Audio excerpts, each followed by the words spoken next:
大家晚上好，欢迎来到国际培训大咖五十谈，我是顾立民。电子化学习就是 e-learning， 自从其诞生那一天起呢，就一直被一个问题所困扰着，就是遇到了一个天敌。那么这个天敌是什么呢？就是互动性和趣味性的问题。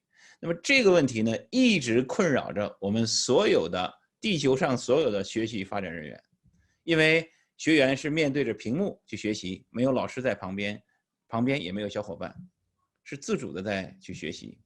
那么如何让电子化学习变得有趣？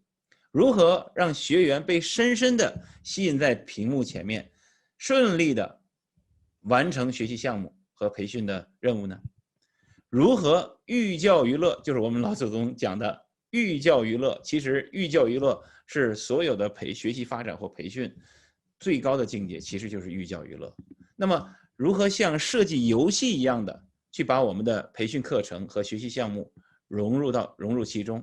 那么本周呢，我们就非常荣幸的请到了我最喜欢的著名的电子化学习发明家，被人们称为电子化学习教父级人物的Authorware 的发明人，2011年 ATD 终身成就奖的获得者 Michael Allen 博士 ，Dr. Michael Allen， 迈克尔·艾伦博士，Dr. Michael Allen。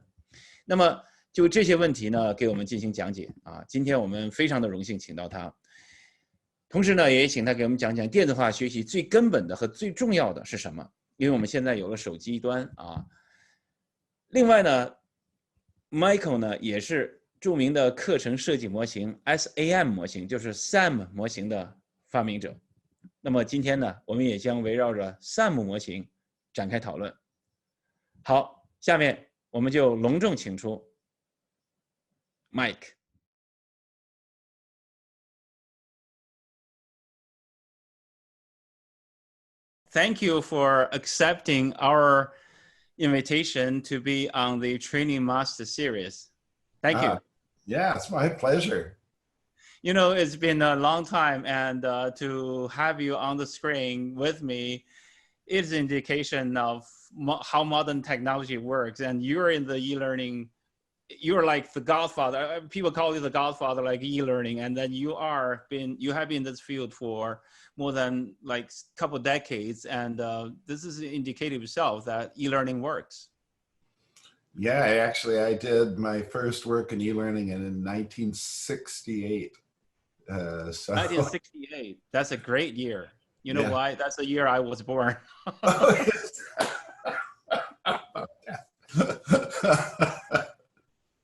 Well, I'm just paving the way for you. Oh, thank you, sir. Bowing here, kowtowing here. Anyway, so you have been in this field for half a century now. I know my age now, so 51 years and 52 years now. Yeah. So, So just for our audience, Mike, would you please introduce yourself a little bit, such as where you grew up, where you went to college, where you studied, and where you are now? Sure. Be happy to. Yeah, so actually I grew up in a small town in Iowa, agricultural town, and I went to a small college, Cornell College, where I studied philosophy, education, and psychology. I think kind of an interesting thing. I was fascinated with computers at that time, even though you wouldn't think somebody who's in philosophy and those other fields was particularly interested, but I was. In fact, I had originally intended to major in math and just found these other fields fascinating. So when I was graduating from college, I thought it would be really great to work for IBM. And so I applied to work there. They flew me to one of their centers. I had 2 days of interviews. And at the end of it, their HR director met with me and he said, I have an envelope for you here on my desk and I want you to beg me not to give it to you. Why would I do that? And he said, well, a hint is that this is a really good job offer, really good. You know, you'll most likely take it. And that's why I don't want to give it to you. I don't think you should take it. I think you should go to graduate school. And he talked to me about, how he felt like it would slow my career if I took that job, and I really need to go to graduate school. So it was very, very late to apply to graduate school at that time, because I hadn't thought that I would do that. And although my parents wanted me to. And so I talked to my advisor, and he said, at Ohio State University, there is a fella who is studying exactly what you're interested in, and I think you should apply there. And so I sent out an application to Harvard, Johns Hopkins, and Ohio State. At Harvard, I got a Fulbright scholarship, but I couldn't get into a program I wanted to study. At Johns Hopkins, they had long ago filled up and weren't taking applications. And Ohio State, that very professor accepted me, and he said, yeah, come on board and we'll do stuff together. So it was great. I went to Ohio State where I did get my master's and doctorate. But in the few months between acceptance and the start of the fall term, Dr. Fitz passed away from a sudden heart attack. And that, of course, was tragic. And yet I showed up at school and nobody knew what to do with me. So well, you're in philosophy and you're education and you want to get in this computer stuff? And I said, yeah. And they said, we don't really have a curriculum for that. So just pick your own courses and pull something together and we'll make it work. And that was really a good thing for me, because I studied everything from neurology to computer science, to user interface, human factors, research methodology, and believe it or not, IBM had a huge demonstration center on campus at Ohio State showing their latest in technology and products. And I told them what I wanted to do, and they said basically, how can we help you?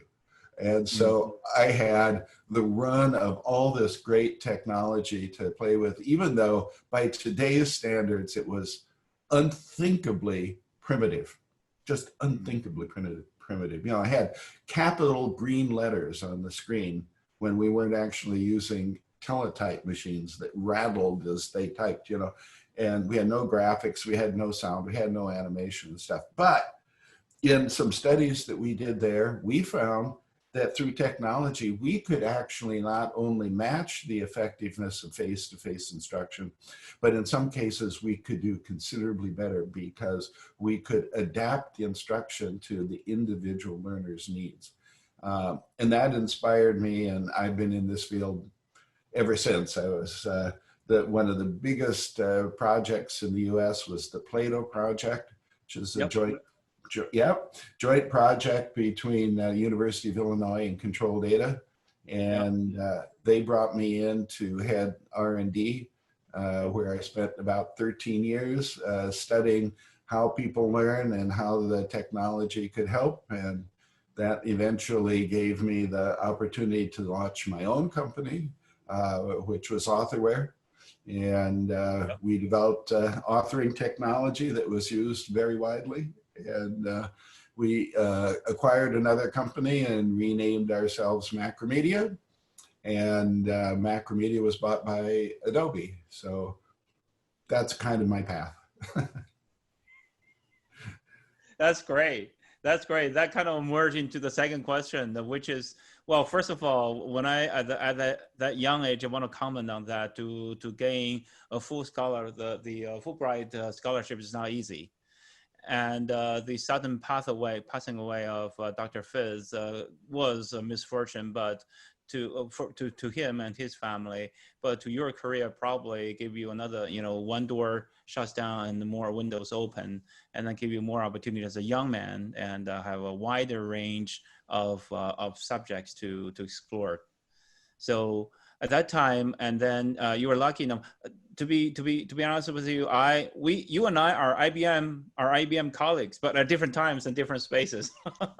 Is that right? Yes. Yes, I worked for IBM between 2008 and 2011, beginning of 2011, and I was in charge of IBM's training in China. and for 3 years, had a very good job, like the one that you had the envelope that your HR director tell you not to open, but I did because I didn't go to postgraduate. But thank you for mentioning macromedia. That's my next question is, right now, there are no what ifs in history, but when I got into the e-learning world, that was when I was at school, Minnesota. In Minnesota, I went to St. Cloud State, the instructional system design program, and I was there, and I got to learn authorware. As soon as I learned how to use it, I pick it up like that. It's so easy, but of course on a Macintosh machine. No, sure. Macintosh. That was in 1997. Of course, over 95% of all the computers are Macintosh. No PCs, no Windows. There's only like orphans there, like at the corner of the library. There are like Windows system. Nobody likes them. But that's the learning environment. The Macintosh version of authorware, and soon I loved it. And I couldn't leave it. And it's such a great, so I hung on to it a couple of years and designing some of the programs I really love it. It's so easy to use and self-create, to enables people to self-create high quality course. So my question is to you now, what do you think is the obstacles for people to create high quality e-learning course? And of course, are there any substitutes in the market for authorware? Because right now I know authorware stopped like version 8.0 or kind of internal beta versions, but I don't see them again. And is that true? And are there any other substitutes in the market? Well, good question. So I was very pleased how popular authorware was, and it was one of those things where I designed that tool for myself. It was what I really wanted. And I was just delighted to discover that there were very large numbers of people who wanted the same tool. I still even today, because it's so easy to drag and drop, and then you're there. Yeah, and then you're there, right, exactly. And so actually after we went public with that company, and I felt like I had contributed something worthwhile to the field, I actually retired, and we built an island home, and we were just going to relax and watch all this great courseware being built. And it didn't take me very long to realize that even though the tool made things easy to build, people weren't building very good stuff most of the time. Now, we had enabled everybody to build interactive instruction. And as you say, it didn't take long to learn, and people got into it. What it didn't do was teach people what are the basic and necessary ingredients for good learning experiences. Mm-hmm. And so many people use the capability of that system just to present information like you could do in a PowerPoint, and then put some questions at the end. And right. I didn't have that kind of product in mind at all when I built authorware, and we weren't using it that way. And excuse me. And indeed, many people did find ways to build simulations and games and very instructive, very interactive learning experiences, but those weren't dominant, those were a little bit on the exception side. And that's why I formed Allen Interactions, the company that we have now, and most recently, the Allen Academy for Learning Professionals, because none of the tools substitute for knowing what it takes to create a great learning experience. Mm-hmm. And unfortunately, Adobe decided not to continue with authorware. And right. I still get email from people pretty much every week lamenting the lack of authorware and asking, "Are you going to bring authorware back?" And be in too. well, thank you. Indeed, I would love to. And I had tried to negotiate with Adobe to pick it up and renew it. They could still sell it and so forth and go forward. And I just couldn't get them into a conversation about it. And so they've gone with other tools and other technology. And I just have to say, in my view, it's a sad thing that we don't still have authorware because it was a powerful tool that people could learn to use quickly and do some great stuff. So 5 or 6 years ago, I guess it'd be 6, I started creating a new tool that was the successor to authorware, the next one on my own. And I put a huge amount of money into it, and it came up with, it's called Zebra Zaps, as you probably know, Zebra. And we were just going to market with it when Steve Jobs decided that he didn't like Flash and wasn't going to support Flash. And we built what Adobe told us was by far the most sophisticated Flash app that there'd ever been. Well, yippee, right? Because the market didn't want anything based in Flash once they got the notion that Flash was dead, you know. So it still runs and I use it, but I could put in a little plug here. We're looking for a partner who would like to work with us to convert it into HTML. Because we started that effort, and that's kind of when I ran out of money to do it. But it's an amazing tool, and I think it succeeds even beyond what authorware did. You mean Zebra, right? Zebra does, yeah. Yeah. It's just amazing. We have 10-year-olds that are able to build fantastic interactions, and we've done lots of tests where we've had very advanced programmers, Flash developers, and so on, compete with people that have no engineering background and stuff. And the people using Zebra beat them hands down significantly every time. Right. So is Zebra still alive right now, or do you have any other things? Just barely. We keep it running, and it costs us a bit just to keep it up there for people who'd like to explore. I have it up primarily to demonstrate to people who might be interested in what I think is going to be the next big technology in the field, because I'm looking for a financial partner for this. Great. Call Wall Street. You have a number?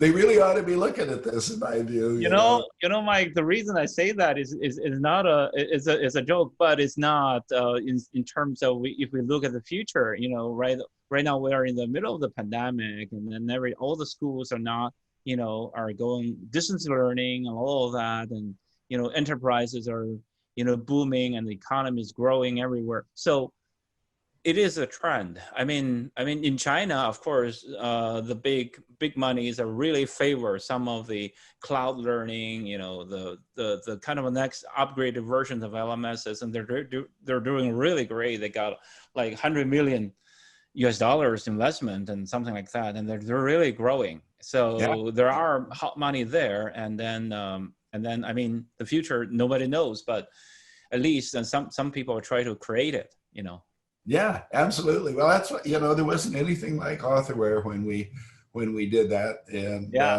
it's kind of deja vu because there's nothing else like Zebra Zaps out there. It's all cloud-based. It's, it's set up to expect multiple authors and people working on the same project. It has e-commerce built into it, so you can build little interactive gadgets right in Zebra that actually extend Zebra. And then you can say, I want $15 for it, and you can put it in the showcase, and anybody who uses it will be charged whatever you're asking for to their account. And it's, so it's collaborative sharing, really, really cool.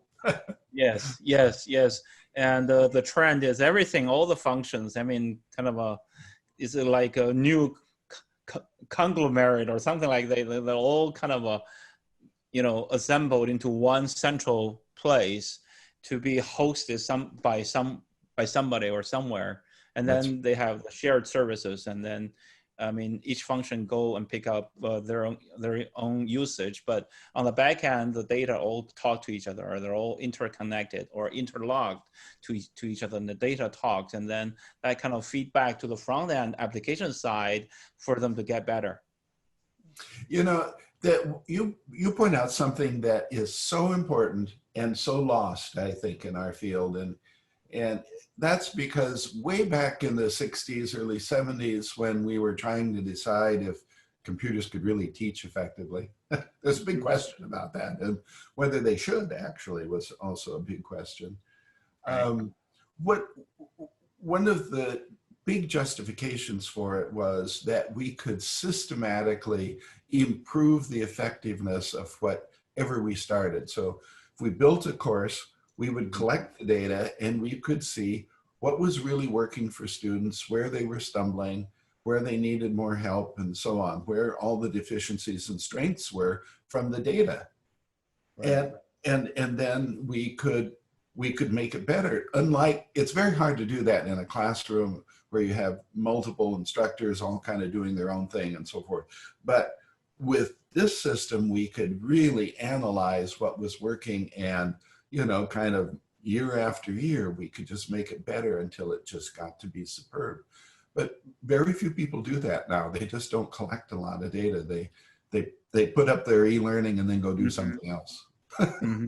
Mm-hmm. What I found, yeah, that's so common. What I found out is that the data is like if you go to Walmart or Target, you see well, especially Walmart, if you go to there and then piles of like slippers and piles of towels or something like that, and then you go and dig them for yourself, and if you're lucky, you find a pair. Well, I mean, in the good old days, but they don't do it now. But that's like the data in some organizations. But the data should be kind of strictly, lined up. They talk to each other. They're categorized, and then they talk to each other. There is some kind of algorithm, and then they talk to each other, and then they can calculate, and then automatically feed, automized kind of action to feed to the front end for the application for the individual users to learn or to utilize, or kind of a EPSS or just-in-time training, something like that, and then they can just perform on the job. And then if they use it, if they want it, they will spend a little bit more time to learn it. If they don't, they just skip it. And then because if they use it like twice a year, why don't they learn? Why don't they convert into long-term memory? There's no need to do that. So I just do it on the go, learn it if I want, something like that. Kind of a really self-paced. Yeah. So yeah. Do we call that AI? Is that a kind of AI? Are we talking about AI right now? Well, it's merging into that for sure. And we always thought AI would be a boon to e-learning, because if we have the ability to adapt to the individual learner, I mean, branching is one simple way to do that, but there are much more complex algorithms that could be used, and as they get pretty complex, it starts to move into AI as the best way to implement that, and which means then that the courseware can learn how to teach better, and so can collect the data and then act on the data directly. And I think we're going to see that just like an experienced human would do. As you start teaching a course, you find out what works with your students and what doesn't, and you adapt. Right. I mean, from the early 60s and Pluto era to now today, do you see you're seeing a lot in the world of e-learning or technology-enabled learning delivery method. But so my next question is, from Macromedia, they brought in like Dreamweaver, CodeFusion, Director, Fireworks, and Flash, of course, the good old Flash. They have, all those softwares, and still, they provide a lot of interactivity. They will become more kind of a complex and to use and to learn. And authorware, I'm still on the question of authorware, but just it's probably the last one on authorware. But it's related, but not really. My question is, all we're trying to do with all these softwares and tools is try to produce fun learning experience, Yeah. engage, to more engaged. And then so what, first of all, what's your definition for criteria for to be a fun learning experience? Okay, that's a really good question, and it's also another opportunity for a plug for the Allen Academy, because we're trying to teach exactly how to do that. So if you look at games, things that we do for fun, you find out that at the heart of games is learning. You almost always play a game to learn to be better at it, to beat your opponent or to beat the game, right? And so games are set up so to reward you if you learn. Right. Well, that's a really pretty good paradigm, right? If people will do this just because they want to. In fact, they'll play games and miss dinner and stay up all night, if it's a good game, because they'll keep going. So the trick is, how do you make that learning useful learning rather than I just learned how to play the game, right? How do I learn to be a better salesperson or a better manager, or better at whatever my job is? And the way to do that, we think, is through what we call CCAF design. And CCAF stands for context, challenge, activity, and feedback. Those are the fundamental things that games are made of. And there's no reason why we can't use that same structure and technique for instructional programs. And so we've been experimenting with that for actually quite a few years now, and it sort of works every time. So very quickly, I'll walk you through it if that's okay. Very quickly. Yeah, please. Yeah. Okay, so the first thing you do is you put people in a context that's interesting. Yep. So in the game, you can just come up with some imaginative world or something of that sort. But when we're going to use these techniques for training skills or teaching, we want to put people in a context that they can imagine themselves being in. Right. So you've got 5 employees and they're all complaining to you about something. Or you're at a customer service desk and somebody comes in and tries to return a product to you that your store has never sold. Now, you want that customer leaving with that product, right? But liking your store even more than they did when they came in. Right. So how do you learn those skills? So we try to put somebody in a situation that's relevant to them, so that they, oh, this is interesting.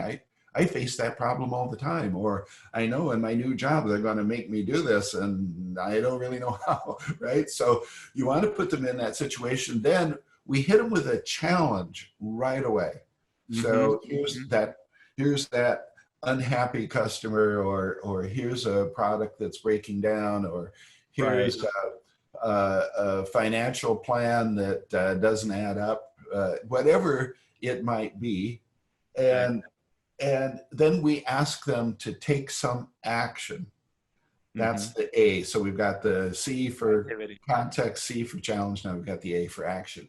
And we want that to be something that is as realistic as possible. So multiple choice questions are not realistic. A, B, C, D, E. How many times has your boss come in and asked you, do you want to A, do this, B, do this, See, no.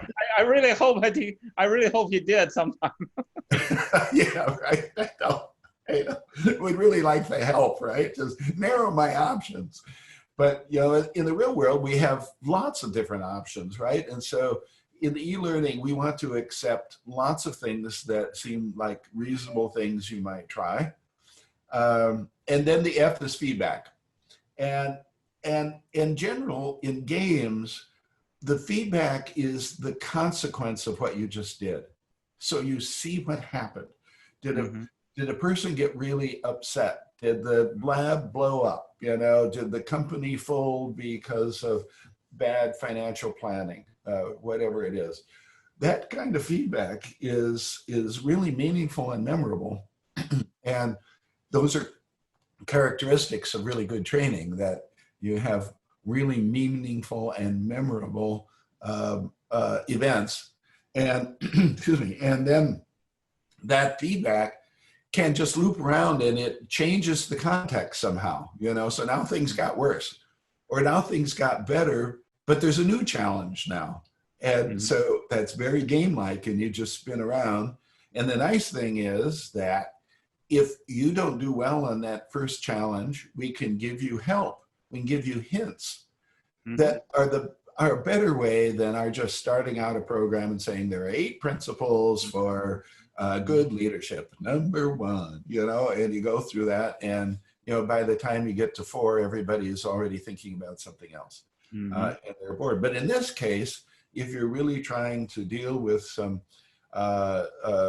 employees perhaps that need direction, they're right on you. Now, if you don't do well, then we show you the consequences, but then we can also decrease the level of challenge a bit, because we may have hit you with something that was too hard for you as an individual, whereas another person might have done really, really well, and we need to raise the challenge for them because they're just kind of wasting their time. They're doing stuff they already do well. And so we want to move that challenge up. And it's just a fantastic paradigm, very game-like. People stick with it. What we've witnessed is that the first time through, which is a hint, the first time through, they do what they can do, and they succeed and they fail and so forth. What we find is that people want to go through it again, and they want to prove that they can do it just sort of perfectly the second time. And then the real win is many learners will opt to go through it a third time, just like we like to play games over and over again. They go through it a third time, and this time, though, we often see them trying to make as many mistakes as they can and see how big a mess they can create just for the fun of it. And seeing the consequences for making mistakes is really memorable, and it reminds you it is not to do that. It is memorable. So that's the way we try to bring fun into e-learning. And you know, I've through all these decades in this business, I've tried to simplify techniques for making great learning. You know, not simplify to make stupid learning. You know, but there are lots of techniques being taught out there, and they're complicated, they're onerous, they take forever. They often generate a lot of documentation and paperwork, so they take a lot of time. And I just keep looking for really practical ways that almost anybody can learn to create great learning. And, you know, I think we've got some of those principles in hand now. So in that sense, all the instructional designers should be game designers. I mean, they have a lot of similarities. I mean, those 2 jobs, they have a lot of similarities. They share a lot, right? Yeah, that's right. Although I'm reminded of a quote that I heard many years ago, which was that nobody can kill off the fun in the game better than an instructional designer.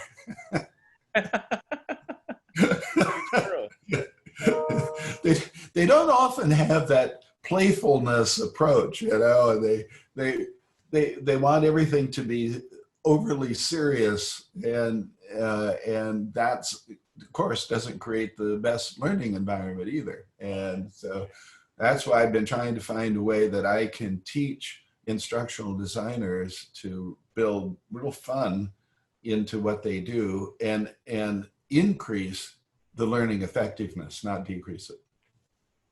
Absolutely. Well, I mean, all the studies, I mean, in the psychology field, they show that when people relax and when they engage, when they're having fun, they really enjoy it, and they learned. They learned. And but even without they knowing it, I mean, intentionally, you don't have to, like in China in the classroom, like we have the in traditional ILT, the instructor-led training. Somebody standing up, like the good old Confucius way of teaching. It's teaching. It's Yeah. not like facilitating, but I mean, game learning, learning through game. Do you consider as a kind of a very, very, or even like a crown jewel of instructional designer? I mean, instructional, any kind of designing. Yeah, right. I do, and I'm reminded of a mentor I had while I was creating authorware, and I was showing him what I was doing, and he said, "You're applying more psychological principles here than I think you're aware of." And I said, well, that at that time I had my doctorate in psychology, so I was thinking, well, I don't know, is he saying something positive or negative? and, but his insight was great. He said, it's more appropriate to think of adults as big children than as another organism. He said that we as adults still like to have It's 10 o'clock. We as adults like to have the same, oh, I'm sorry, I've got some beeps there. We like to have the same amount of fun as children do. And so he said, if you want insights into how adults learn, spend time watching children, watch what they do. And he said, for example, if you give a little child two or three trucks, what do you think they do with them? And I was trying to think, what would they do? And I think, well, they would push them around, I guess. And he said, well, they will do that. And then what? And I'm trying to think, what will they do? And he'll say, okay, let me give you a list of things you should expect. One of them is that they'll bang the trucks into each other. They'll see if they can stack the trucks on top of each other. They'll see if they can pull the parts off the truck. Right. They're learning all about that truck, and you didn't have to design anything. You just had to give them a truck to play with. And so by your using those icons in authorware that authors can just move things around, you're basically giving them trucks to bang into each other and to rearrange and stack on top of each other. And he said, as you design learning experiences for people, you need to give them things that they can inspect in different ways and use and see the value for themselves. If you just, so here's something I also think is really useful, is that the things we do are based on our beliefs. What do we believe? What will we believe will happen, right? Well, where do our beliefs come from? They don't come primarily from somebody telling us their beliefs, although we may listen to them and we may think, that's kind of a good way to look at it. But in general, our beliefs don't come from somebody else's beliefs. They come from our experiences. And if somebody is sharing a belief that they have that's contrary to our experiences, which one are we going to go with? Are we going to go with what they said, or are they going to go with what we've experienced? And it's almost always we go with what we've experienced. We tend to think they're wrong if what they're saying is at odds with what we've seen and heard and done, right? So to be effective in training, we have to give people experiences. We can't just tell them things. We have to let them try things, do things, which gets us right back to game design. Exactly. And authorware, just I think the software authorware gives both the instructional designer and the learner the opportunity to bund their trucks, because as an instructional designer, when you're talking, I was recalling my experiences of using authorware. I was trying to do this, trying to do that, but and I'm designing that for my learners to do that. You know what I mean? So I'm kind of a double experiencing so I do it myself, and then I watch somebody to do it because I set them up to do that, to bund their trucks. to try Right. things here and there. So I'm kind of using, so that's why authorware is so attractive after like nearly like 25 years. And I'm still like longing, I'm still begging, Michael, please do something. And everybody, please do something, bring it back when you can, when we can.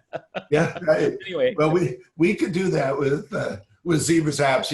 I agree with you that what's missing from today's tools is that ability to experiment and play with your design to get it to be the way you want it to be. And most of them are onerous, and you have to know all of these different principles and these tricks to get around structures that are put in there and stuff. And we were determined to make authoring, a really rewarding and fun experience, something that you just kind of want to tinker with and make it better and better and better. And that's what the field really needs today.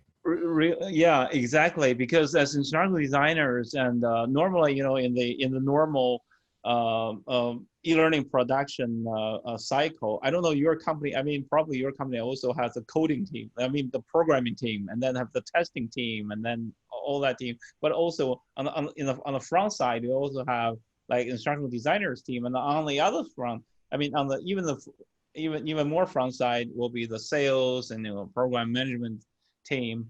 And so that kind of that's a production line, and that production line makes sometimes make it costly, there are department walls and there are this and their design documents, and here and there speaking the same languages and something like that. So I mean, if we have kind of a zebra apps like software, and then that will significantly reduce the production cycle, because right now micro learning is so important. I mean, right now I give you just we have just right now in China, micro course and micro learning is so popular so that not only in the training, I mean in the organizational training, but also in education. On the education side, I mean, systematically in the education system, a lot of education bureaus, they're promoting micro learning and here and there. But I'm really into it, but also have a little bit of observations that that is not the, overall kind of take over the good old traditional educational system, because micro learning is kind of a supplemental sometimes, and it cannot take over the mainstream. The mainstream still, like, you still learn course by course, not like the pieces, and because the pieces, without the system, pieces are not pieces anymore. That's right. The main system is there. And so my next question to you is about, it's about actually land on the cost of efficiency of producing those micro learnings. And right now, there are high quality, between high quality course and cost. There always something cost, there is always a challenge there, and there is always a gap there. So how do we balance that, between high quality course and cost? Yeah, so that's certainly a good question, because we're using a team approach as in our company, as you mentioned, and we have specialists in graphic design and in text and instructional design and animation and video and all of these things. And each one of these people has gotten very efficient in what they do. And we've created a process that you probably know of as SAM, or a successive approximations process. My next question is about SAM. Okay. So, because we've needed to find a very effective way of getting to a great solution as fast as possible. And so we're usually dealing with external clients. We've had just, our company is just blessed with the clientele that we have, which is Apple and Hilton and AT&T and American Express. And it just goes on, just the world's best companies. And we're very pleased that they come to us.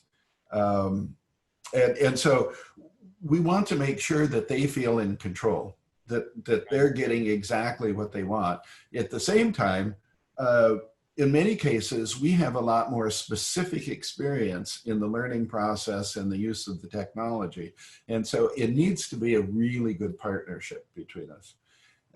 It's after all, it's their money. So they need to be able to say yes and no. But on the other hand, we've got to get a project done on their schedule and within their budget and so forth. And if they take a long time or have a really hard time making decisions and so on, they're not going to get what they want. And so it's an art and a science to get that done. And so one of the areas that I focused on for more than 2 decades was what's the best process? Because most of us were taught to use ADDIE, which is, analysis, design, development, implementation, and evaluation. I just want to add that I just interviewed Bob Branson, one of the creators of the ADDIE model. Yeah. Yes. It's a very logical point of view, and process. And I used to teach it with sincerity, and yet I have to say that, especially when I came to control data, and we had several hundred people developing courseware, and we were using ADDIE principles, we weren't totally satisfied with the end products that we were getting. And almost worse than that, our teams were butting heads a lot of the time. And I would interview people after they had finished course development and ask them, what do you think of this course you built? How do you like it? And I found that almost nobody in the team liked it. And they thought, wow, really nobody likes this? Why doesn't anybody like this? And they said, well, the subject matter experts would say, I'm looking at this final course, and that's not what I told those designers, or they're missing some really important blocks in there. And I'd say, well, I'd go to the instructional designers and tell them that, and they'd say, why did you skip over that? And they'd say, because the subject matter expert didn't tell me that. And I said, well, why didn't you ask them about it? And they said, because I'm not a subject matter expert. And I asked the subject matter expert, why didn't you tell them that? And they said, because I wasn't designing the learning experience. I didn't know quite where they were going to go with what I told them. It's so familiar. So familiar. So Carnegie Mellon did a really interesting study some years ago, and they asked a panel of very knowledgeable people in the field to nominate the 10 best examples of e-learning they had ever seen. And they put together a master list, and there were, thankfully, a fair number of duplicates from the different experts. And so they created the top 10 of all those lists of 10. And then they looked to see how each one of those 10 were made, how they were produced. And 8 of the 10 were all produced by a team of 1 person. Wow. And only 2 of the top 10 were done as a team, the way the ADDIE was being used at that time. And those individual people just did everything. They did the writing, they did the instructional design, they did the coding and the development and everything, and took a long time doing it, but they came out with a really, really excellent product. And so I studied that, and I studied the way people were working with ADDIE, and that's how I came up with SAM, successive approximation. It takes but all the good stuff that was working in different processes and pulled it together into a new process. And it's what we've been using for a long time. It's what we teach in the academy. And it just really works really well. And we get high quality product. And what we say with this process is you get the very best instructional product you can get within the constraints of whatever the budget and the time allowance are. And I do believe it does that. Thank you for mentioning Sam. And that is actually that is my next question. I mean, for all these years, and I'll show you. I show you this book. All right. Edition And one. I don't have one. I have two copies. Oh, you do? And I bought one, and then I didn't read them for a year, and I forgot. And then next year, when I was at the ATT conference or another conference, I bought it again. So, and then I came back home. Oh, I have two copies, which is great. One for each eye. one for, yeah. I know you have updated version, but and this book as well. Oh yeah, good. Yeah, the ISPI. Yeah, and you had an article in this, and this is the Chinese version. Oh yeah. Oh, fantastic. Yeah. Oh, I'm always so glad when it's translated. Yeah. Yeah, and this one took me a year. A team. I'm the lead translator, but took us a year to do that. But it is a really good book, and I translated your chapter. Here you go. SAM. I'm going to mention that book is in Chinese, and that book was so popular a couple years ago. And then I didn't see them a lot anymore in the past 2 or 3 years anymore. But that's a really good book that they translated. A company did that for you, and that's I had a copy of that somewhere. And but I do want to comment that I want to ask you two questions, which is about yourself, and then one is how old are you right now? I mean, you have been in this business may I ask? I mean, you're in the 70s? 74. I'm 74. Oh, 74. You're only 74. You're middle age. Only, that's right. I'm just getting going. Yeah, it's only 74. 74 years young. Okay. That's right. Thank you. Yep. And I'm just a baby. So I'm just a baby. So. Yeah. And I heard from a friend a long time ago, you were a pianist. Do you play piano, right? I do. Yeah. I originally intended to be a dual major of math and music, and wandered and that really explains why you designed such a great software, because it's an art. It's both a science and art, because without art you can't produce great, I mean, everything. And you were philosophy background, I mean, philosophy major, and everything goes up on the top. Everything is philosophy by anyway, so right. So you started from the top. So just trying to get a framework, Yeah, and then you came down, so you're ahead of everybody. The reason I want to mention this book is I translated your chapter, and when I translated your chapter, that was back in 2013. That was 7 years ago. It's hot summer, and I was renting at that time. And translating your work, I just want to tell you it. I don't have a question about it. I just want to tell you about it.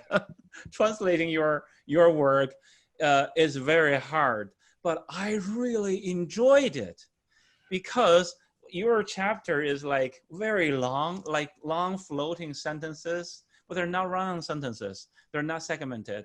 And then, but I have to take 2 breaths to finish one sentence, but they're like music. But they are like music, and I kept my. I really liked it. I mean, I really like your writing style. That's what my point is. And I still have the manuscript of that year on my bookshelf. And my wife asked me, "Are you going to throw them away?" I said, "No way, I'm going to throw them away. I'm running out of spaces." Anyway, I just want to comment on that your writing style, and also your. I mean, that really kind of explains that along the years of music, and and then you build art into it, and also trying to build motivations into the learning, into your learning products. So I mean I just want to comment on that, and thank you for giving me such a enjoyable but long and hot summer. Very enjoyable though. Well, I appreciate that and your efforts. Thank you. That's all you need. Yeah. I'm trying to So write shorter sentences these days. I know. Right now, right now it's online, but in the good old ways, and that's still really, I really like it. But so back on Sam, will you please, because because of that book, SAM is very well known in China. So will you please formulate? I know what it is, but I just want to, on behalf of our audience, will you please tell us what it is? Yeah, okay. So the underlying theme of successive approximations is that you can make multiple tries at perfection, but you won't ever get there because perfection is elusive and it's too expensive, right? At the same time, if you try to do things in just one shot, one attempt, you probably won't do nearly as well as you could have if you'd had a couple more tries. Right. And so that's the idea of SAM, is that it suggests that you take about 3 runs at designing a learning experience. The first one is, sorry, the first one is something you kind of put on the table and you ask the question, not what should we do, but you ask the question, why shouldn't we do this? Just come up with something, say, why shouldn't we do this?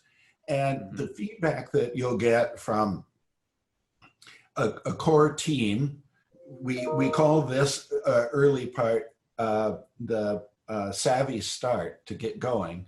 And we ask you to bring in the stakeholders, key people such as the subject matter expert, the supervisor of the people you're going to be training, and so on. We list in the books the specific people that you really should try to have there. And you put something out and saying, I think we should train this way. What do you think?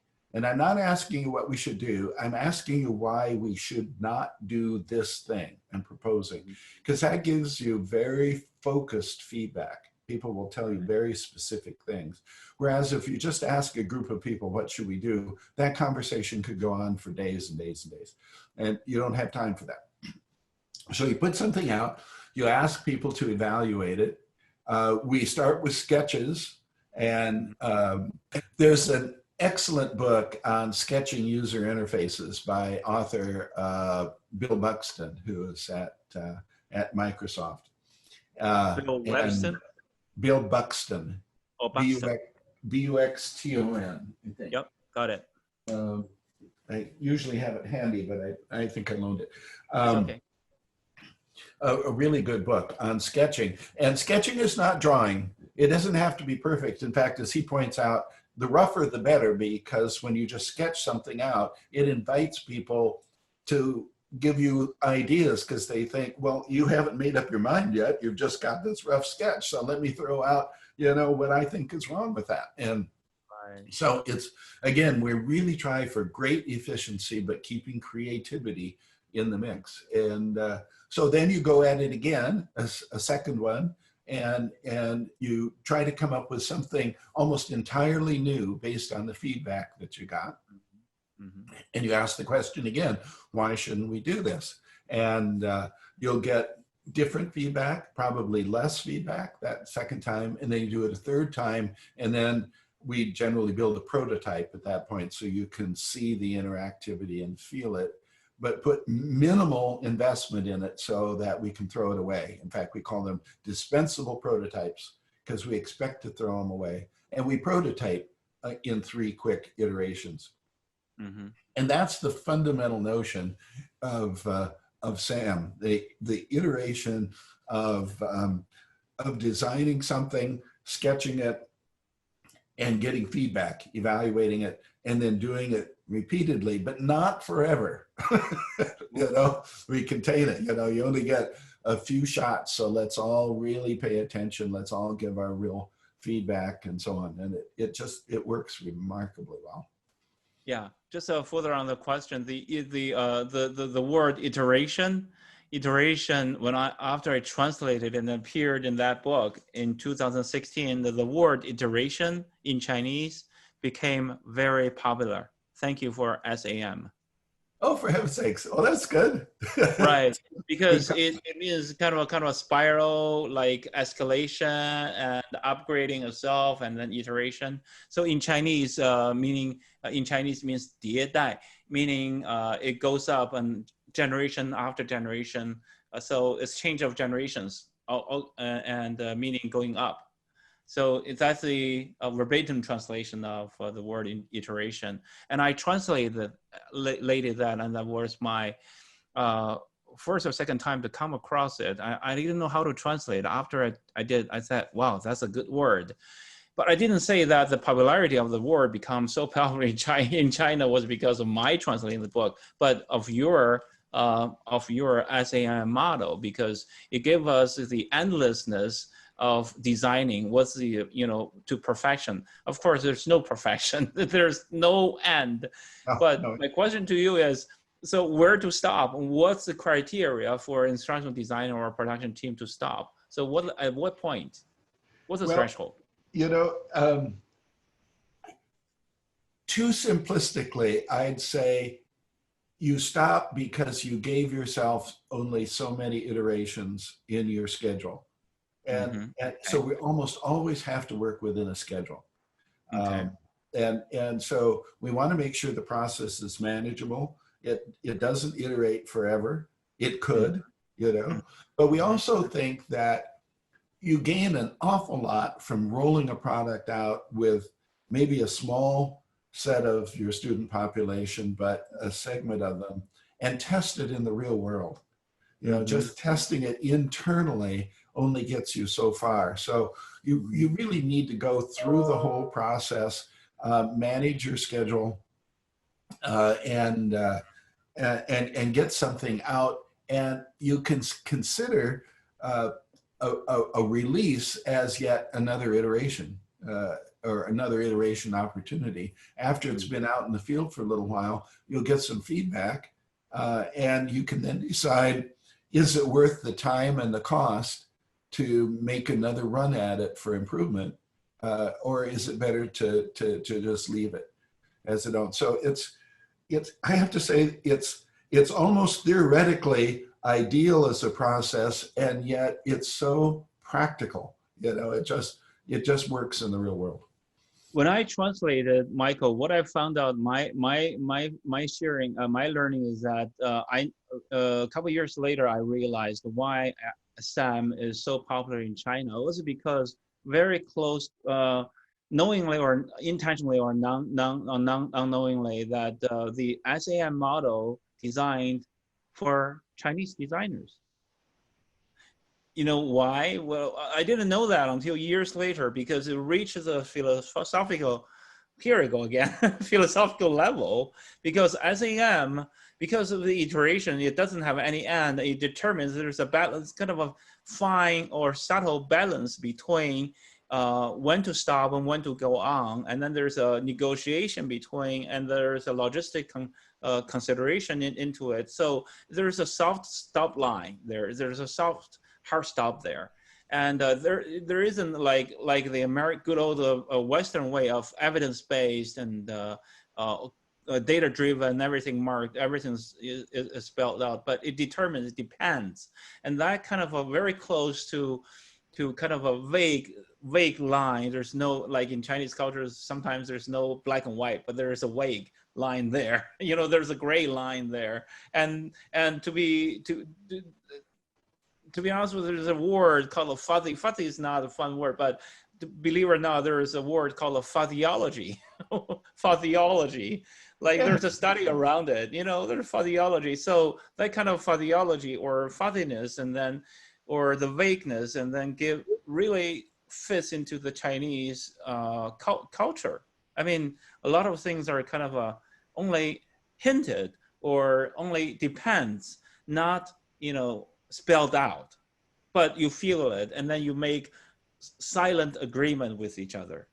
Like you and I, we make a, or if now I'm not saying anything, we nod each other. We know that we're talking about the same thing, and then so there are. So that's why SAM is so popular in China, and so your team are using it on a daily basis, and also your clients.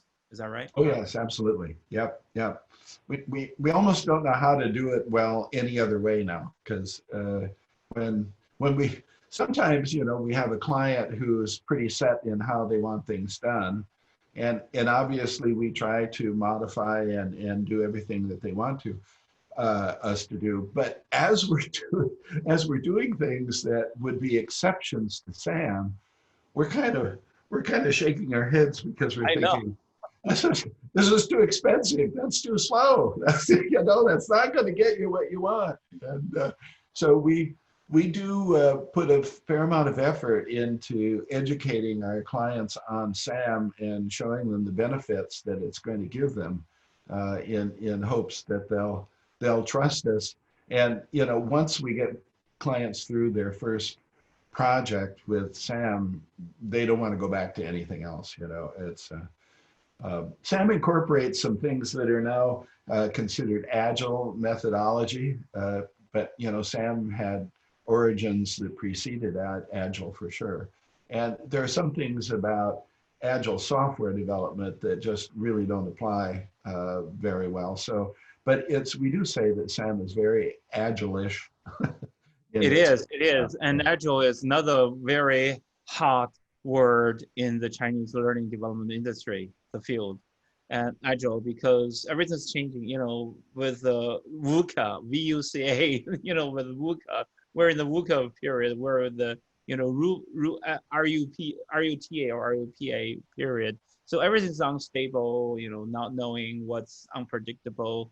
And so it's so dynamic. So agile is another key word. Thank you for mentioning that, because whatever fits. I mean, micro learning, agile, chunking, you know, all chunking to small pieces and then learn as needed and just in time, just on time, and just for the right amount. So that's probably the main theme for the learning industry in the next couple of years. Yes, absolutely. Yeah, we believe in that strongly. Yep. You bet, you bet. That's a really good explanation of the SAM. Thank you, Mike. So another question is, SAM evolved from the good old, you know, ADDIE model, instructional system design. So how much do you think is kept? To what percentage? If you give us a percentage, if you have to give us a percentage. Well, actually, it would be a high number. It's hard to get an exact number because there's nothing in ADDIE that isn't important. It's more of when you do what, and actually one of our criticisms of ADDIE has been that it tends to focus so heavily on the content, getting the content sequenced correctly, getting it precise and thorough and presented very well, and so on. What we really are trying to focus on so much more is the learning experience. How do learners react? How is it helping them? Where are they frustrated, and so forth? So from even the sketches, we tend to show a prospective learner or just another person, you know, a representative person, hopefully. We show a sketch and say, we're thinking that our training is going to work like this. And just flip pages of sketches up, and you know, in the most basic, cost-effective, fastest way, we try to get a reaction of how are you feeling about that. And if people say, I wouldn't have any idea where you were going with that, that's really good input, thank you. Or in our case, we'd say, here you're in a context and we're going to put this challenge to you. How would you react to that challenge? And get that feedback, because we're looking for the experience, and we'll change the content all around in order to make great experiences that captivate and engage. We really want people in there. And so we're messing with the content all the way through. We're messing with the experience, the interactivity, the use of media, all of that stuff is experimental in what we're doing.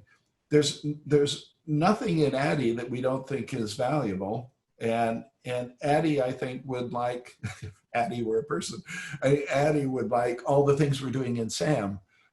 But the values and the approach are just remarkably different, I think. And the way I would sum it up most is that we're centering everything we do about how people react, and use the content as a variable rather than setting the content and then somehow trying to get that in people's heads, you know, and that would be my contrast between the two. Great. Thank you for explaining that, and that's really proves that what I've been thinking, that SAM grew out of Addie, but is a different sequencing of doing things under a different timeline, but more focused on e-learning production. And my next question is to you is, does SAM model, well, another way, can I use it for like face-to-face workshop design? Oh yes, absolutely. And we do that all the time. But much of our work is blended, but we do just straight instructor-led training and all kinds of combinations. But yeah, you could use that technique just as well for other delivery modes as for e-learning. Right. I found out that the SAM model has, I mean, there's some similarity, but they're different with another model called the Spire model, you know, from the 70s or something like that. And then like they go with the product development, but that's for a special scenario, only for when the product is in development still, not finished product yet, and then you have to develop a training with it, you know. So the course grows up with the product itself, and then it trains, and then they grow out of it. So that kind of very, very similar, but different, but totally different. So, and my next question, Mike, is right now, so far we hit on the questions about, you know, it's all about individual learners.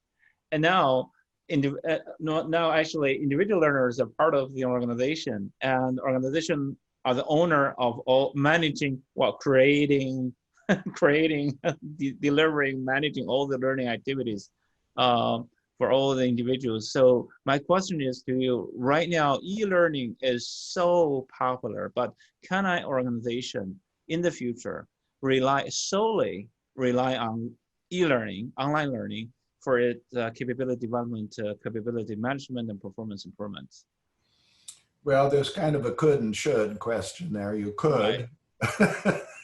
Obviously, you could. Should you? Or even to what percentage, maximum? Yeah. Well, first of all, you know, the consultant's response to a complex question is always, well, that depends. That's a good start, though. I really like that. You're seeing my script now. So, well, it does depend on a lot of things.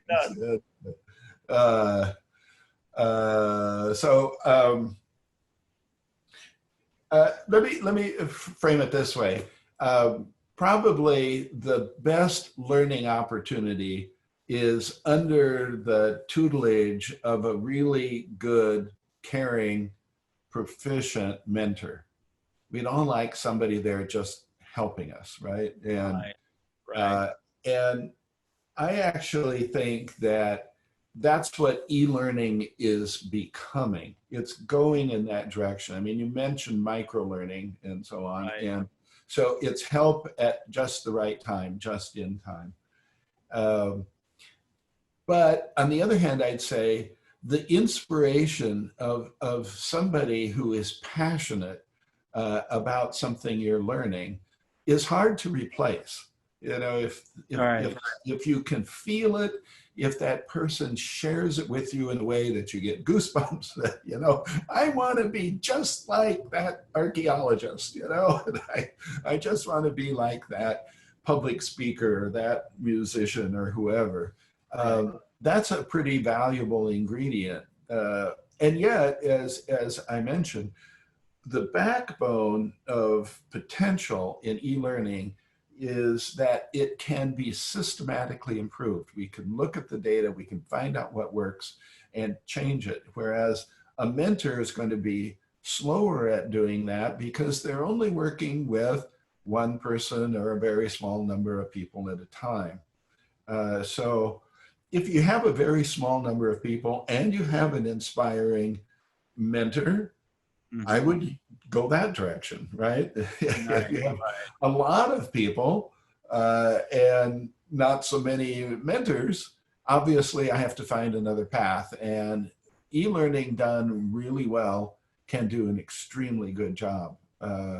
But I'm not suggesting you put out a lot of PowerPoint with quiz questions, because that's just almost the worst thing you can do.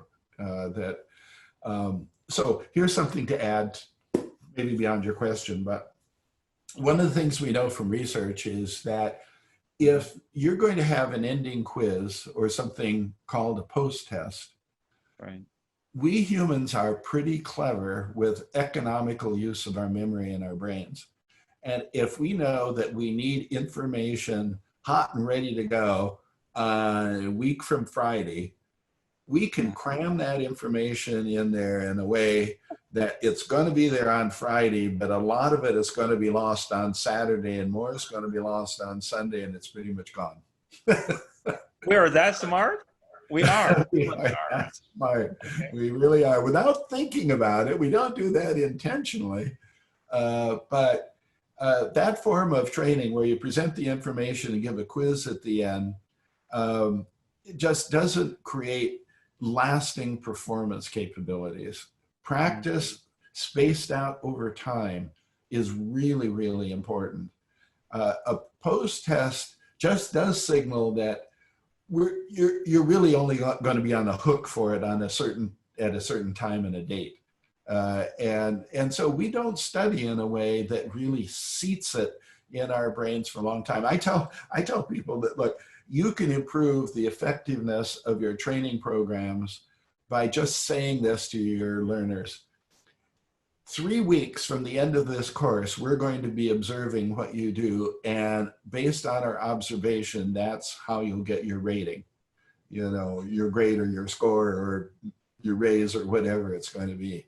And combined with your salary and wages. That's right. It needs to be at least 3 weeks. 6 weeks is good too. Even up to 3 months is good. If you tell people that that's how their success or their learning is going to be measured, they will actually use their brain in a different way. And they will work with you, you know, what you're trying to accomplish as the trainer to get that information seated. Now, you could do that as a white lie. You don't ever have to do that measurement because you'll get the benefits of it anyway until word gets around that you never do it and then you're dead. But of course, you really should do that measurement. But an immediate post-test is nearly worthless. And very often, if people think that they're evaluating their program because we give a post-test and we look at the scores, those scores really mean very, very little. And from my perspective, you shouldn't even bother with a post-test because it's going to mislead you, if anything. Right. It's really the post-exam or post-training job performance or 3 weeks later, and then their job records really shows what they have learned or not. That's right. Great. That really combines me with the next question, because if our brain is smart enough and then we know when to retrieve and when to put more efforts for short-term retention and long-term retention, and then our brain is smart enough to pick up to meet the deadlines, and then that explains. And the theory you just shared with me is really explains that that's why many college grads, I mean not college grads, freshmen, they forgot majority of what they have studied before the SAT test. That's right. That's right. Exactly what it explains. Yep. I did. Many years, 30 years ago, I did. More than 30 years. I had to go cram again for the SAT test, right? Yeah. Yeah, you had to go Yeah, study all over again, you know, and then yeah, forgot it after the test. exactly. Again. You know, we as a student, we always like, oh, tomorrow is gonna be the final. Oh God, I'm gonna study overnight, and then have a cold water shower, and then have a cool shower, and then just wake up, keep myself wide awake. Then the next morning, go very smart on the paper and pencil test, and then the next day, huh? What I'm talking about? So kind of my brain Yeah, goes blank yep. because it's all past. So it does. So it does require the organization to systematically set up the mechanism to encourage sustainable and continuous learning and for the end results. So that kind of also that also reminds me that not only the external factors but intrinsically the learner should motivate themselves. Well, that's like cross our fingers, but the organization should also do something to motivate them, to motivate their own members. Like my next question is, how does e-learning course, I mean, formally, how do e-learning course motivate a learner? So motivation is really important, right? I'm glad you mentioned that. So I have three big M's. One is the training has to be meaningful to a learner. They have to really understand it. I took a course in statistical process control one time, long time ago, and I sat there. I think, I don't know what they're talking about. I don't get this jargon, you know, and I wasn't prepared for it. And I also took because I had some skills in math in college, they bumped me way up to a very advanced course in calculus. It was the first calculus course I'd ever had. And I didn't know what they were talking about then either, you know, it was just way over my head. I needed the preparation for it. So it needs to be meaningful to learners before you're going to get anything, of course. Then it needs, as we've been talking, it needs to be memorable. It needs to stick with you. So if it's not meaningful, you might as well not have been there. If it's not memorable, you might as well not have been there either. And so I think of them as multiplicative. 0 times anything is 0. So if either one of those ends is 0, you get nothing. The third one is motivational. And if that one is 0, you still get nothing. That is, you can train people on how to execute a process correctly, but if they still continue to do it the way they used to with all the errors in it, you know, they weren't motivated to change anything they did, you still wasted your time training them, right? You know, so you need to motivate people to apply what they're learning. So I have this axiom that, you'll know this from the books, of course. Success always comes from doing the right thing at the right time. It doesn't come from knowing what you ought to do at the right time, you know, and then doing something different. It comes from doing the right thing at the right time. So that motivational aspect to say that you need to apply it. We need to motivate people so they will actually do what they've learned to do. So now your question is, how do you do that?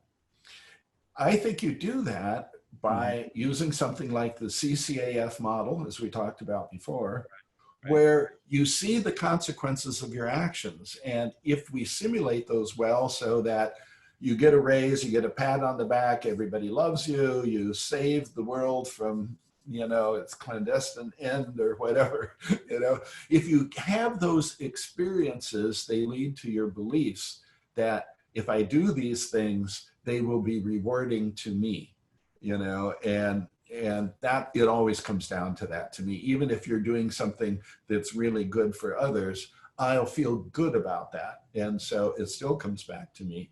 And so providing those experiences where you see the real benefits of what you've done, and we've given you confidence in practice, that you really can do this. You don't have to be afraid that you're going to screw it up. You've practiced enough now in the e-learning that you have that confidence to perform, then I think we will have motivated people to actually do it.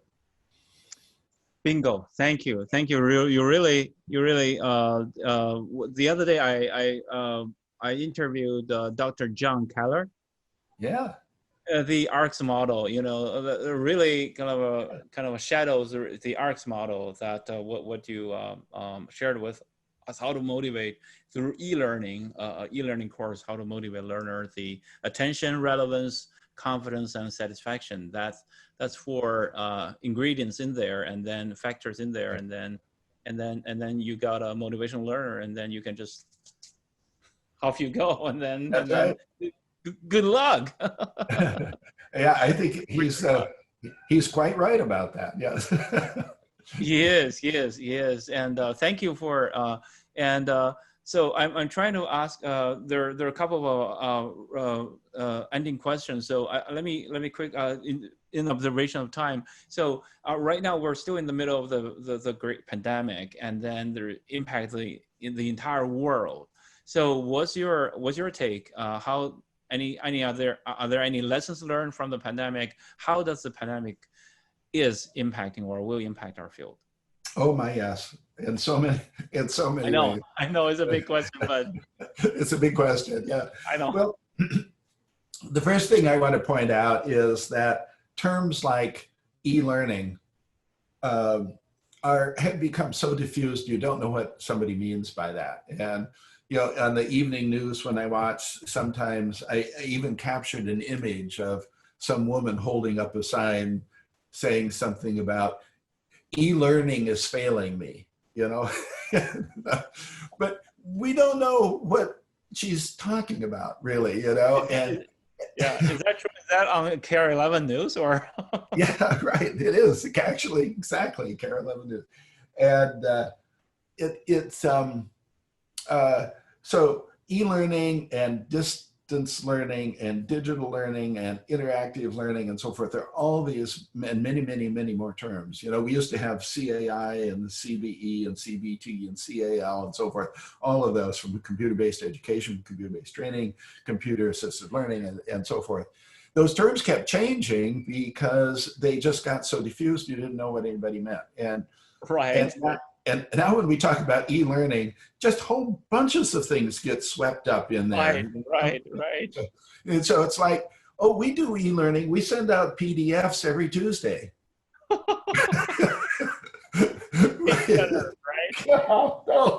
No, it's not that. Garbage in, garbage out. Right. So in some sense, the pandemic with various forms of remote learning being employed, e-learning has kind of gotten a bad name in a way because a lot of it is just terrible. And even if it intends to be how I would define e-learning, a lot of it is just so poorly done that I don't want it representing the definition of the term e-learning. And you know, we feel that e-learning has to exercise your cognitive faculties to the extent that it builds confidence and readiness to perform. That's what we talk about, you know, and it's not about just presenting information, you know, it's not just about testing, and it's not about whole bunches of other things. It's oh dear, it's really, sorry. Go ahead. Hey, I'm still in my online interview. Oh, sorry. That's all right. You could say hi to George. Hi, George. Is that Chris? Yes. Is that Chris? Sorry. Chris, hi, how are you? Yeah. George. We met many years ago in Denver. And actually, we met many years ago in St. Paul, Minneapolis, the Sheraton Midway. Mike came over and did a presentation, and you came over too. You were the assistant. 20 years ago. That was 2001. If you remember. Well, very good to see you again, George. I'm sorry to Very have good to interrupted see you. your interview. Very That's good all to see you. right. We'll edit you out. Okay. Have a good time. I'll catch you later. Okay. Yeah, bye. Bye-bye. Is Chris taking over? Uh, He's the I main expect, horse of the team. I expect that he will. We're doing everything we can to groom him for that, and he's doing a great job. He's really. I know. Even 20 years ago, he was doing a great job. Yeah, right. So Anyway, sorry for that interruption. no. It's great. Let's see, where was I? Oh, George, what was I talking about? Can you remember? We're talking about we're talking the about pandemic. the pandemic, the Yeah. impact to our field. That's a big question. Yeah. So there is great e-learning courseware out there, but schools were not on top of it. And they had the framework of courses that I have a class of students and that I have a teacher, and we're using those facilities to deliver. And even if they had some good e-learning, it was generally not used in a way that would deal with this separation of students very well. And so what people are trying to do is replicate the classroom by using something like Zoom, and getting on there. And so you have not the power and the great things that e-learning can do being involved, and you have the weakness of this separation of people and just a video distribution of communication. Right. So the schools were not ready for this. It points out that schools have not really understood how to use technology particularly well, even in the former setting. But in a way, when I see somebody holding up a sign saying e-learning isn't any good, I think that should be a wake-up call, because I don't think e-learning is not going away because it's too practical, and it can be really, really efficient as well. I think what it's saying is we got to figure out how to do it much, much better. And the truth is, we do know how to do it much, much better. We just haven't been. It is, especially with the pandemic. I mean, right now, at the end of January here in China, with the outbreak, suddenly everybody's kind of pushed online, and all the businesses pushed online. Everybody, after all that perplexation, and then just right now that kind of emergency state becomes normal. So now is a new normal. The majority of the business will conduct it online, even though there are like face-to-face offline activities going on, but still we're in precaution for the second wave to hit, and all that. So still, like in the future, I predict that I agree with you that a lot of organizations are not ready, even though it is a trend. Yeah, it is. And so there are a lot of organizations who are now looking seriously at e-learning, some for the first time, some looking at what they've been doing and thinking we need to do better. And so I think that bodes well for our field generally, but it's been disrupted for sure. You bet. Second to the last question, Mike, I know your time is very, very full. Your schedule is very full. So if second to the last question, if you had a chance to start all over again, what would you have done differently? What would I have personally done differently? Well, either way, I mean, professionally, those are the questions that, because that's the advice that we're going to ask you next question. Well, we touched on one thing, and that's that I would have somehow saved authorware. Yay! I'll vote for that. I will vote for that. I mean, it's such a regrettable loss. I just can't believe I somehow let that happen, even though I tried very hard to save it. I guess I should have gone several steps further and really, really tried harder. But I did try really hard with Zebra, and I made a mistake of of putting, I don't want to admit how many millions of dollars into it, but I put a lot into it. And I made some fundamental mistakes. And one of them was basing it on Flash, even though I don't know how I could have predicted that Flash was going away. And the second thing is that I tried to make it too perfect and too complete for its 11 o'clock. For its first release. And so it's amazing in what it's got. It's got so many things in it that other tools can only wish someday they'd have.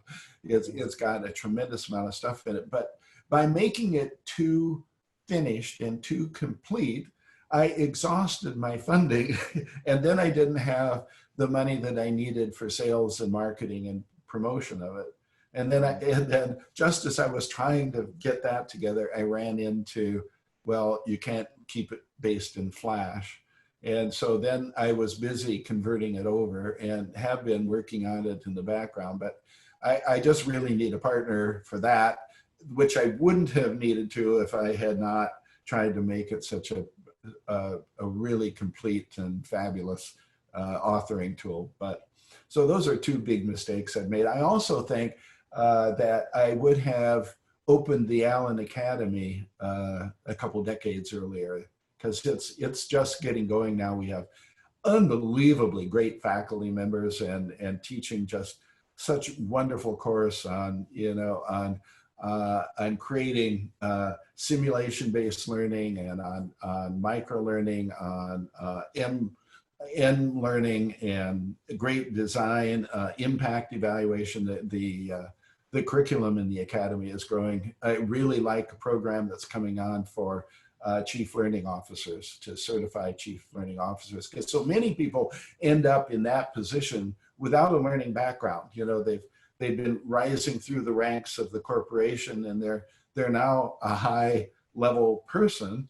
And gee, we need somebody to help make sure that we're a learning corporation.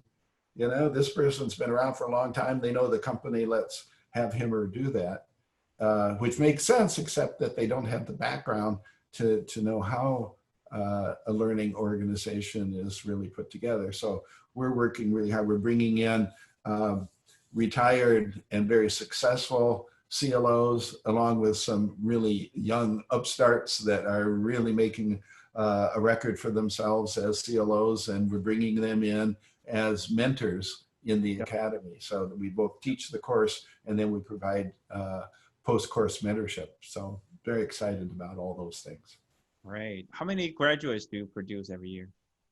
Well, it's just, we don't even have a year under our belt yet, so I can't tell you. So we're just gearing up, right? So we offered our first few courses earlier this year. We are also teaching a curriculum with HR.com that's based on that, much of that same material. And I'm doing a series of courses for LinkedIn Learning that are also based on Academy material. So we have a mission to help everybody develop better training. I mean, our studios develop it for sure, and we are in that business. But my dad always said, you can't be your best if you don't have a good competitor. And so, exactly. So we share all our experience, our tips and tricks of how we do things, our process and everything. We share that in every channel we can manage, to hope to raise the bar in our field and keep us really on our toes ourselves. That's exactly true. The more share, the stronger you are. That's right. That's right. That's what we found out too. Yeah, exactly. Mike, thank you so much. And the last question, as a closing statement, what advice do you have for the young L&D practitioners in developing countries as a whole, or in China specifically? Well, I'd say, first of all, it's not necessary to make all the mistakes your predecessors have made. I feel like I've made enough mistakes for everybody. So, but you are very successful. Well, I try to learn from my mistakes. I don't know. You're somebody who everybody's looking up to. Well, that's very flattering. Thank you, and humbling as well. That's true. I do think that there are so many people who have come into this field thinking that, well, there's nothing to this, right? I've been a student for a long time. I know what I like and what I don't like, so I can do this. It's really a profession. There's a lot to know. There's really a lot to know. So, you know, I've been a dental patient all my life. You don't want me working on your cavities, right? So just because I've been there doesn't mean I know how to do it. So just because you've been a student, you've been a learner, doesn't mean that you really know how to create great learning experiences. And so I would tell young people, study up, you know, learn from what's been done in the past. Many intuitive things don't work. Many intuitive things don't work. I'll just give you a quick example. Yeah. We used to think that the most important thing to do was to give immediate feedback. You know, so we get that from operant conditioning and various other things. Right. And so when computer-based, you know, learning support came along, it was one of the things we said is every student gets feedback and they get it immediately. As soon as you make a mistake, you get feedback. And so that's an intuitive thing. It just turns out that immediate feedback is not optimal in most cases, because then it means that a learner just can make any mistake, just not even think hard, just put something in and find out, you know, get feedback about, no. You forgot to carry from the tens column, you know. Oh, okay, well, I'll just do that. And you're not really learning. Whereas if you give people a chance to look at their performance and see if they can figure out where they went wrong, you're really teaching much more effectively and getting people to rely on their own brain and their ability rather than the system just always correcting them and telling them. So then they get dependent on immediate feedback and support. It's like when you try to learn a new software product and somebody up in front and saying, okay, now hit this drop-down menu and click over here and so forth. And you sit there with your computer and you can follow along just fine. And then you try to go do it yourself. Now, what was the first thing we clicked on? And you don't know, you don't know. So these many intuitive things about instruction are just bad directions, bad advice. And this really is a profession. So my advice to people is get yourself the learning and the practice you need to be a professional. Don't be an amateur at this, because you'll never get very far if you're just an amateur. And you don't need to create all the mistakes, as I was saying, that a lot of us did before we discovered what really works, because we're willing to share this with you. We're willing to help you, you know, just don't go it on your own. Thank you so much, sir, for the great advice. I mean, I really take it. I mean, I put myself in like I was like 25 years ago sitting there and then listen to your lecture again. I mean, I really like it. I mean the great presentation that you gave us, and as I mentioned just now to Chris, that when I was with ISPI Minnesota chapter, that was the occasion that we brought you in as a national speaker, and that's where I met you first, and you and of course Chris, and then there's another guy, like you were doing the demo. You did a half-day demo for all of us, 150 strong audiences there at the Midway Sheraton, and that was exactly, you were like the good old strong Mike, as always, like 20 years ago. You never changed. I mean, your way of thinking and really transform to the audiences, and then help us think in the next level. How do we do the e-learning better? As you mentioned, that e-learning is, I mean, as we just talk about, that e-learning is the future, but this is a matter of how we approach it. There's so many breakdowns. There's so many breakdowns, that areas that we can look into, and with the Allen Academy, with such a huge reserve, I mean, even this is it's still in the first year, I'm sure it's going to take off pretty soon, because your reserve is like a mile high, you know, and then you're just taking off so easily. I sure hope so, and I invite all of your viewers and listeners to give it a shot. You bet. Thank you so much, Mike. I really appreciate your time to accept your interview. I had a really good talk with you. We had a great interview. I had fun, and thank you so much. As did I. Thank you very much. Yeah, best wishes always. You bet. And so we say goodbye right now, and then we'll get in touch later. Okay, very good. Okay. So, thanks. Thank you. Thank you. Thanks to your recording team as well. Thank you. Yeah.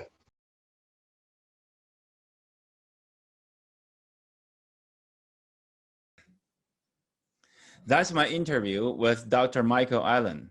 It was such an enjoyable experience.